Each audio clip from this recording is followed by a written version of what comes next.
Hello, I'm Diane Trees. The latest statistics on drug abuse in Florida are alarming. Former Orange County Mayor Mel Martinez recognized the growing problem in 1999 and created the Orange County Drug-Free Coalition. Today, the multidisciplinary group continues to address the issues associated with drug abuse. Carol Burkett, director of the coalition, joins us now. Carol, welcome to the show. Thank you so much, Diane. What is the Drug-Free Coalition about, and who are the members?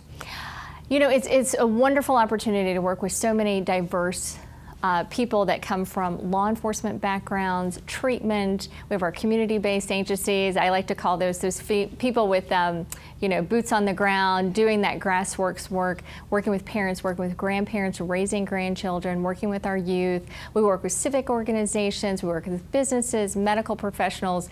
It's a holistic approach to what we can do to create a drug-free environment and prevent drug use before it ever starts, and when it is here, working with law enforcement so we can go after those people putting drugs on our street. And then treatment, because we know addiction is a disease, and making sure that we have treatment resources. We have a great group of treatment providers so people can get the help they need, and recovery is possible. So it's really that holistic approach, not focusing, and we go beyond just those elementary, middle, high school. We look at our young adults sitting here at UCF. We know, certainly with the heroin issue, that's something we've seen with prescription pain medications and now heroin, our young adult population being dependent and addicted to that drug. Carol, Mel Martinez, former Orange County Mayor, actually created the coalition back in 1999 as a result of rising drug overdoses.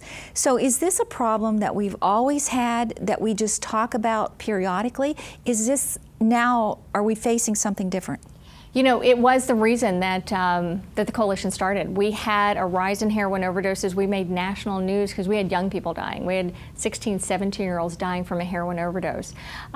We saw that problem go away to some degree because we focused our efforts on it. And when you squeeze in one area, we see it go up in another area. And that's really where, in those early 2000s, mid-2000s, is where we saw pain management and prescription drug medication kind of flood our area. We became quickly the pill mill capital, unfortunately, in Florida, with a lot of those dangerous prescription drugs on our streets, people needing them legitimately, people then getting hooked on them, getting addicted to those and dependent on those medications. And at one point, I want to say in 2010, we had 7 people dying a day in Florida due to the misuse and abuse of prescription drug medications. So we saw the problem go from one opiate to another. Now, the opiate with prescription pain medications is regulated. This comes from a pharmacy. You know, when you get a prescription medication, you're getting the right milligram. It's not mixed or cut with anything else like what we're seeing with heroin. But once again, as everyone started to clamp down on a problem that became a national epidemic, and Florida did a wonderful job in doing that. I give so much credit to our legislature and local communities like Mayor Jacobs, who passed prescription pain management legislation and ordinance here locally. The state did a comprehensive pill mill legislation, and we saw that problem start to dissipate. But you still had people addicted to a prescription pain medication. And so with the supply shrinking, what do you turn to? And unfortunately, I think drug trafficking organizations just capitalized on that. You have someone addicted to an opiate. This is a similar opiate, but you don't know what you're getting when you get it on the street. I was shocked to learn at the low cost as well, which is another factor that amazed me. You mentioned that recovery is possible. Do people come in for treatment voluntarily? Are they court-ordered? It's a myriad of ways. We love when they come in voluntarily. I'm ready to get treatment. I want to go. Maybe you've had a family intervention. You have a supportive group that says, this is what you need. This is devastating to you, to us. We want to help you. And they do come in voluntarily. And that's wonderful. There are other ways you can get in, and Marchman Act is one of those. When it's involuntary treatment, and when someone is at harm to themselves or to others, then a Marchman Act can be petitioned to the court, and they can go through treatment that way. And that certainly, it can lead to voluntary treatment after that, but it at least gets them through what's probably a very difficult time. It may get them through a detox period on whatever medication they are. So then they can think rationally about how they want to continue their life and continue their treatment. What are barriers to treatment that you see? I think the biggest barrier that we see nationwide, and we certainly see in Florida, is funding. We have funding for resources or funding for people to be able to come in if they don't have insurance? That's the biggest issue, is the insurance issue. For those that have insurance, there's a wonderful group of private treatment providers who have just an array of resources that they can offer.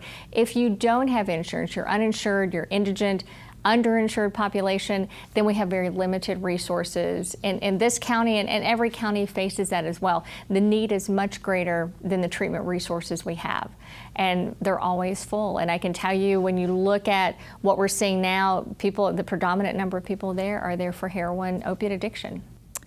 You talk about the barriers to treatment. I would think that these people are not able to function, and even if they've held a job, probably disintegrate in what they're capable of handling. So at some point, everyone is going to need some help. So I would think that the funding element is very critical. It is key, and I wanted to mention something that the legislature did a couple of years ago, was fund one of our medication-assisted treatments that are approved by the FDA. Methadone, everyone's very familiar with. It's been around for a long time. Buprenorphine came on in 2000, and now Vivitrol. It's called naltrexone, but the brand name is Vivitrol. It prevents relapse. So it's a non-opiate medication. And this was one of the key recommendations where Mayor Jacobs and Sheriff Demings was just here, talked about the Orange County Heroin Task Force. This was a recommendation of the task force to see what we could do it on a pilot basis at Orange County Corrections. You've got a captive group. We're looking and identifying at-risk heroin addicts and introducing them to a new medication, maybe something they've never even considered. So there's a screening process just to see who's interested. Right. And we were very surprised at the number of individuals, men and women, that said, I'm very interested in this program. They go through a withdrawal process at our jail, and then they go through a more detailed screening. There's lab work that has to be done. Because what this drug does is block those opiates that can come into your system.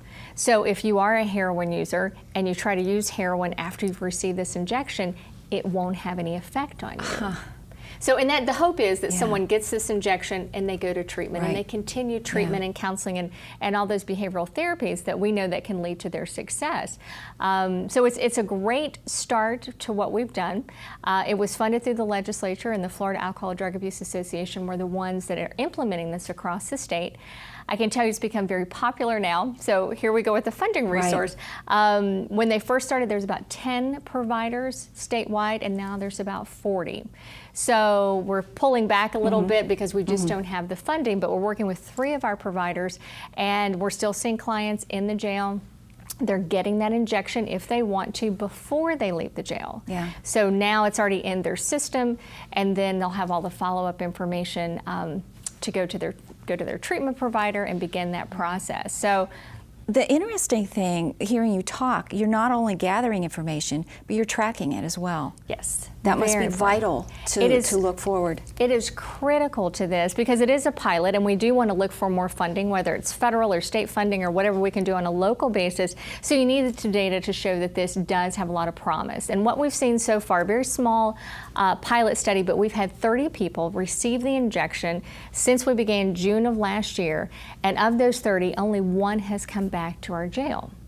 And it wasn't even a heroin-related charge. It was, I think, a failure to appear. So it wasn't related to heroin, but we had 1 come back, and I think that person's back into treatment now. So very small study, but very promising results so far with this medication-assisted treatment option. You mentioned a holistic approach. I was thinking, when you have a victim, a drug overdose, you've got the medical aspect, the law enforcement, hopefully a rehab. So you have to have collaboration, cooperation. You mentioned the sheriff's office. How are we doing community-wise? Are we sharing, talking? You know, and I think that was a key point when we were meeting as a task force. We're now in the implementation phase, but we saw cross-collaboration among those committees.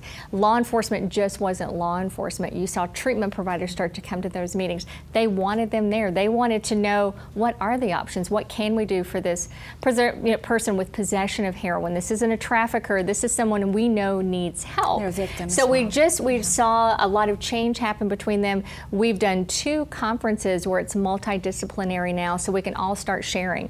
From neonatal abstinence syndrome, how that affects those babies withdrawing from drugs and those moms, to our treatment providers, what our schools can do, and law enforcement. Those have been very, very successful, and I think those disciplines don't often get together, and now they're able to hear what each one thinks, and then how we can share and just make it something that can work in our community. What about educational services? You offer some, or what's out there for people, both as a prevention and as a help for resources of where they can take a family member or? Absolutely. I always tell anyone when we're looking for certainly substance abuse services, 211. And that is Heart of Florida United's Way informational helpline. That is the easiest number to remember. I encourage all of our treatment providers, public and private, if you're not on 211, please register your services on 211. That is something we promote a lot. They're able to go through a series of questions to find out those insurance-related questions and just what the family's needs are, maybe beyond substance abuse, that they can help them with. And then on the prevention side, we work very closely with our school system.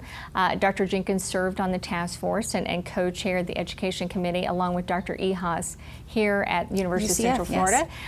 Very instrumental, and Dr. Goltz with Valencia College. So we had great representation from our higher ed as well. And it does take each of those partners working together. This isn't something we tell parents, talk early and talk often with your kids, because we never want them to get to the point where they're misusing or abusing drugs. And it doesn't stop when they become 18. No, it continues. That connection has to continue. Carol, thank you so much. Great information. Thank you.